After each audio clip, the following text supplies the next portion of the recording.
मौलाना तौकीर रजा खान का नाम उत्तर प्रदेश की राजनीति और मुस्लिम धर्मगुरुओं के बीच एक अहम और अक्सर विवादास्पद स्थान रखता है। उनकी कहानी धार्मिक विरासत, राजनीतिक महत्वाकांक्षा और विवादों के टकराव से भरी हुई है। एक, धार्मिक और पारिवारिक विरासत। तौकीर रजा खान का जन्म उत्तर प्रदेश के बरेली शहर में एक बेहद प्रतिष्ठित और प्रभावशाली परिवार में हुआ। वह सुन्नी मुसलमानों के बरेली संप्रदाय मसलक से ताल्लुक रखते हैं। उनकी पहचान सिर्फ एक मौलाना के तौर पर नहीं, बल्कि एक महान इस्लामी विद्वान अहमद रजा खान के परपोते के रूप में है, जिन्हें दुनिया भर में आला हजरत के नाम से जाना जाता है। आला हजरत ने ही सुन्नी बरेलवी मसलक की शुरुआत की थी और तौकीर रजा खान इसी आला हजरत खानदान के सदस्य हैं। इस पारिवारिक पृष्ठभूमि ने उन्हें उत्तर प्रदेश और देश के मुस्लिम समुदाय में एक स्वाभाविक और बड़ा कद प्रदान किया। उनके बड़े भाई मौलाना सुभान रजा खान दरगाह-ए-आला हजरत के संरक्षक गद्दी नशीन हैं, जो इस परिवार के धार्मिक प्रभाव को और मजबूत करता है। उनकी शुरुआती पहचान एक धार्मिक नेता की थी, लेकिन उनकी सक्रियता जल्द ही राजनीति की ओर मुड़ गई। 2. राजनीतिक सफर और उतार चढ़ाव। 2 मिनट।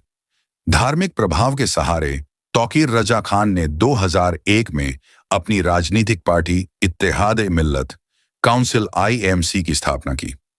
उनकी राजनीतिक यात्रा कई दलों के साथ गठबंधन और टूटन की कहानी है। शुरुआती दौर और गठबंधन। मुस्लिम वोटों को एकजुट करने के लक्ष्य के साथ उन्होंने 2009 के लोकसभा चुनाव में कांग्रेस का समर्थन किया, जिसने बरेली सीट पर बीजेपी को हराने में मदद की। सपा का साथ और ब्रेकअप। 2012 के उत्तर प्रदेश विधानसभा चुनाव में उन्होंने समाजवादी पार्टी सपा का समर्थन किया, जिसका लाभ सपा को मिला। तत्कालीन सपा सरकार में उन्हें हथकरघा विभाग का उपाध्यक्ष भी बनाया गया था। हालांकि 2013 के मुजफ्फरनगर दंगों के बाद उन्होंने सपा से दूरी बना ली। बसपा का समर्थन। इसके बाद 2014 के चुनावों में उन्होंने बहुजन समाज पार्टी बसपा को समर्थन दिया। तौकीर रजा खान ने खुद भी चुनाव लड़ा है, लेकिन वह मुख्य रूप से एक किंग मेकर की भूमिका में रहे हैं, जिसका समर्थन मुस्लिम वोट बैंक को प्रभावित करने की क्षमता रखता है। 3 विवादों से नाता और कानूनी मुश्किलें। 1 से 2 मिनट। तौकीर रजा खान का नाम अक्सर उनके विवादास्पद बयानों और सार्वजनिक प्रदर्शनों के कारण सुर्खियों में रहा है। उनका विवादों से पुराना नाता रहा है। बरेली दंगा 2010, उन पर 2010 में बरेली में हुए दंगे का भी आरोप लगा था। अदालत ने उन्हें इस मामले का मास्टरमाइंड भी बताया था। विवादास्पद टिप्पणियां।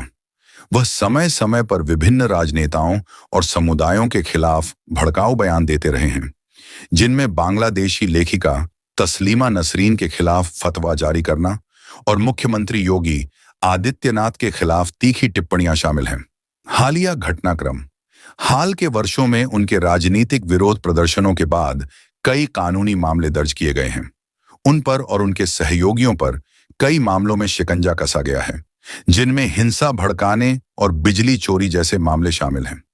हाल ही में सितंबर 2025 में उन्हें बरेली में एक प्रदर्शन के दौरान हुई हिंसा की कथित साजिश रचने के आरोप में गिरफ्तार किया गया, जिसके बाद उन्हें न्यायिक हिरासत में भेज दिया गया। निष्कर्ष।